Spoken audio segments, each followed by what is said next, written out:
Hola, buen día. Soy José Luis Contreras, economista, parte del equipo técnico de la reciente creada Comisión Nacional de Productividad. Primero que todo, quería agradecer la invitación que habían extendido a Joseph Ramos, presidente de la Comisión, a este Congreso de Innovación y Productividad para la Construcción. Lamentablemente, por motivos de salud, Joe no ha podido acompañarnos el día de hoy y me pidió que lo reemplazara. Pues bien, hoy vengo a presentar a lo que a grandes rasgos la Comisión vemos como las oportunidades que existen hoy en Chile respecto a productividad. Oportunidades, ¿cierto?, que a su vez implican enfrentar desafíos bastante importantes como país. Eso sí, antes de plantear aquello, deseo comenzar una breve descripción de cómo medimos la productividad y una breve motivación del por qué es tan importante para el bienestar de la sociedad. Está avanzando esto, perdón. Ahora sí. Pues bien, ¿cómo se ha estado midiendo la productividad? La forma más utilizada es la razón entre la variable de interés, ventas, producto, y un insumo, que generalmente es capital, horas, hombre. Si bien esta métrica tiene la ventaja de ser fácil de calcular, esta resulta generalmente sesgada. Y además cabe señalar que esta métrica no está midiendo la productividad del insumo en cuestión. Para eso, ¿y por qué avanza esto? Para eso, una mejor medida resulta ser la PTF, donde ahora la estimación se obtiene a partir de una razón. Uy, no estaba una ecuación, disculpen. No sé por qué. Bueno, donde se obtiene a partir de la razón entre producto y un índice que agrega los restantes factores productivos, capital y mano de obra. ¿Qué pasa?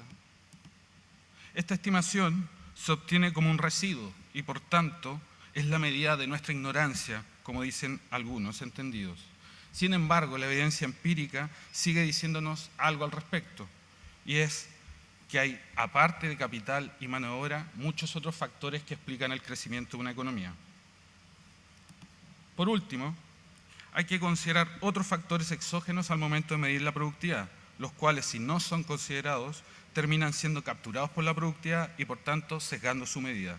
Este es el caso del deterioro de la ley del mineral que ha sufrido los últimos 15, 20 años el sector minero.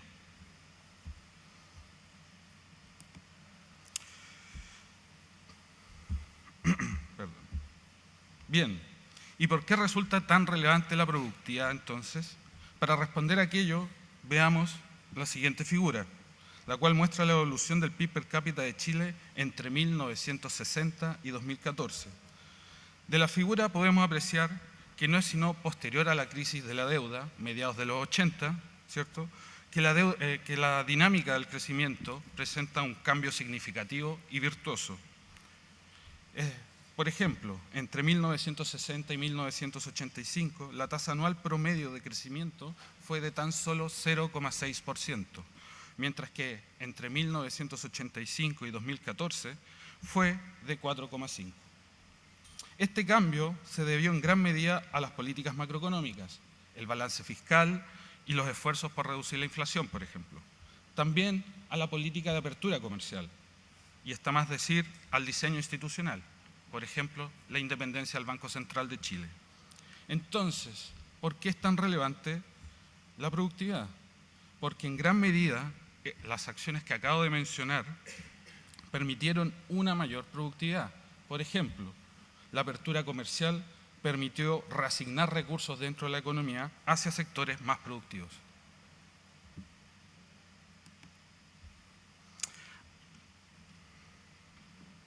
Por tanto, este crecimiento productivo gatillado por estas y otras acciones, está avanzando esta diapositiva. Por tanto, este crecimiento productivo gatillado por estas y otras acciones es el que está detrás del mayor éxito en términos de crecimiento económico observado en Chile hasta ahora.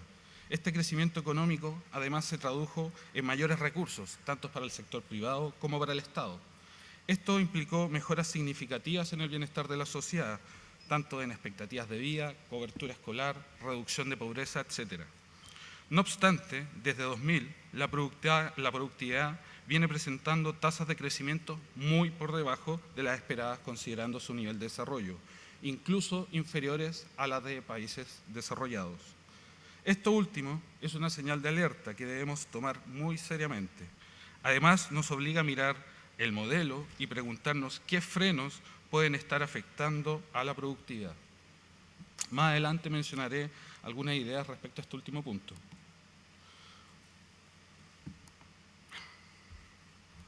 Si nos vamos al análisis sectorial, el sentido de urgencia se hace más claro, considerando que aún presentamos brechas de productividad significativas respecto a países desarrollados. La siguiente figura muestra la evolución de la brecha de la productividad laboral chilena respecto a la de Estados Unidos. La línea verde es la brecha del sector construcción y la línea roja es la brecha del sector minero. Las líneas punteadas muestran las menores y mayores brechas de cada año entre los distintos sectores, a excepción de minería. De estas líneas punteadas podemos concluir que, independientemente del sector, a excepción de minería, se observa que en estos últimos 20 años todos los sectores han estado al menos 50 puntos porcentuales por debajo de la productividad laboral de Estados Unidos. En el caso de minería, no obstante, igual hay que considerar que se está midiendo acá valor agregado y no desempeño productivo, es decir, cambios en otros factores, aparte de la productividad, pueden generar un mayor valor agregado. Por ejemplo, precio del producto. Y bien, ¿cuánto puede crecer entonces Chile en productividad? Uno esperaría que Chile, como país de ingreso medio, debiese ser capaz de crecer por sobre los países desarrollados en términos de productividad. ¿Por qué? Porque sencillamente podemos realizar una copia inteligente de muchas de las políticas que ellos han desarrollado y también porque tenemos aún mucho de nuestro capital subutilizado. Por tanto, uno esperaría que mediante la convergencia Chile alcanzara los niveles de países desarrollados como lo han hecho otros a lo largo de la historia. ¿Cómo cerramos la brecha entonces? Lamentablemente no hay balas de plata. La realidad nos dice más bien que son un conjunto de acciones que, llevadas a cabo de manera coordinada, ayudarían a levantar los múltiples frenos a la productividad. Se manda solo. En lo micro, vemos que una forma de enfrentar esto es mediante la copia inteligente de buenas prácticas por parte de las empresas, tanto públicas como privadas. No es necesario generar nuevo conocimiento, sino basta con saber aplicarlo en el contexto nacional. En lo meso, se requiere un marco regulatorio adecuado y eficiente que permita aumentar la competitividad y corregir fallas de mercado. En lo macro, es necesario realizar acciones que den certidumbre y estabilidad, pues con ello se incentiva la inversión. En este sentido, las políticas de los últimos 30 años han permitido a Chile reducir bastante el efecto de este freno.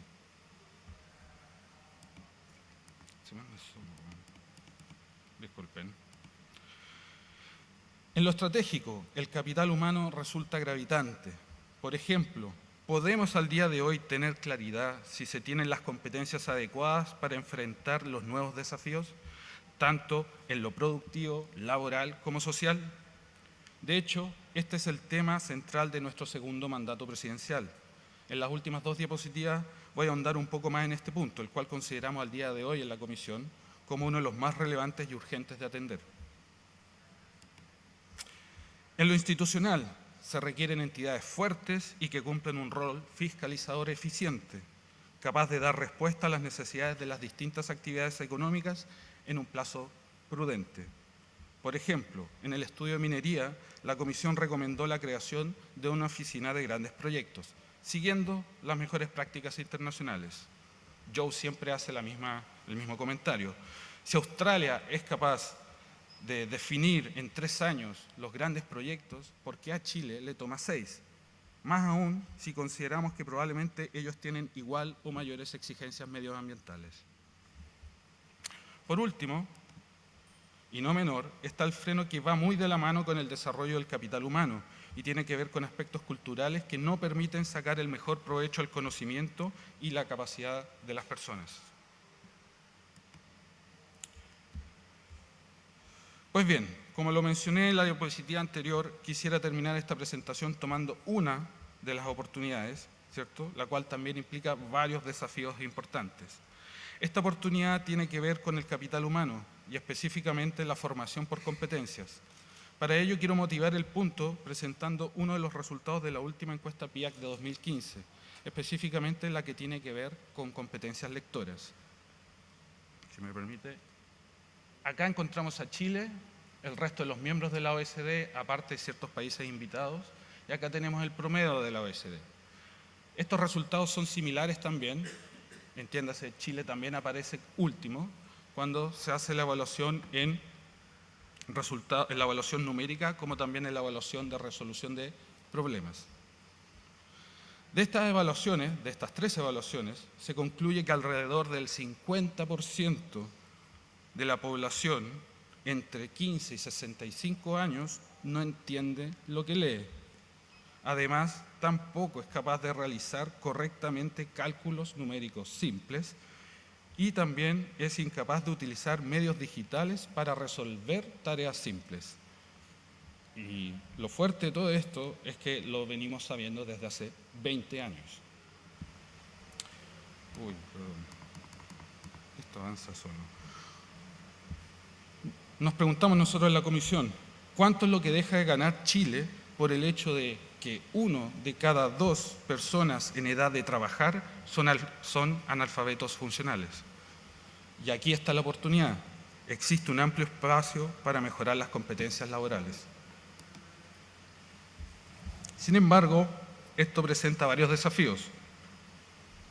Uno de ellos es tener un sistema de formación que permita una trayectoria laboral óptima para el trabajador. Por ejemplo, que le permita a la persona estudiar y transitar al trabajo o viceversa. Alguien que estaba trabajando poder tener acceso más fácil a recapacitarse. ¿Ok? O que las competencias aprendidas a través de los años, a través de experiencia, sea valorada por el mercado como también por el mundo formativo. No obstante, para ello es necesario articular el sistema y que deje de trabajar en silos. También, y probablemente esto es uno de los grandes desafíos que tenemos en el proyecto, es necesario volver a vincular de una manera mucho más potente al sector productivo.